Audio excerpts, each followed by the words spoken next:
হরে কৃষ্ণ। সকলকে জানাই আন্তরিক কৃষ্ণ প্রীতিময় ও অনেক অনেক শুভেচ্ছা। সকল সনাতনীদের কাছে একটা বার্তা পৌঁছাতে চাই, সেটা হচ্ছে আগামীকাল 22শে মে, রোজ বুধবার, ভগবান নরসিংহদেবের আবির্ভাব তিথি। এই উপবাসটি চাইলে আপনারা একাদশী ব্রতের মতো পালন করতে পারেন, মানে যারা পারবেন না তাদের ক্ষেত্রে আমি সেটা বলছি। আর যারা পারবেন তারা নির্জল উপবাস করতে পারবেন।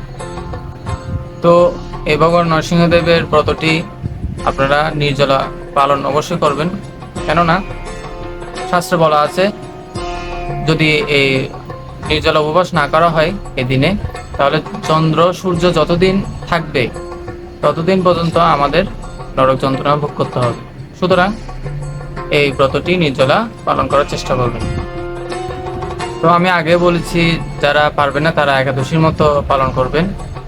তো এই ভগবান নরসিংহদেবের ব্রতটি গোধূলি লগ্ন পর্যন্ত, গোধূলি লগ্নের ভিতরেই আপনারা অভিষেক করে প্রসাদ গ্রহণ করতে হবে।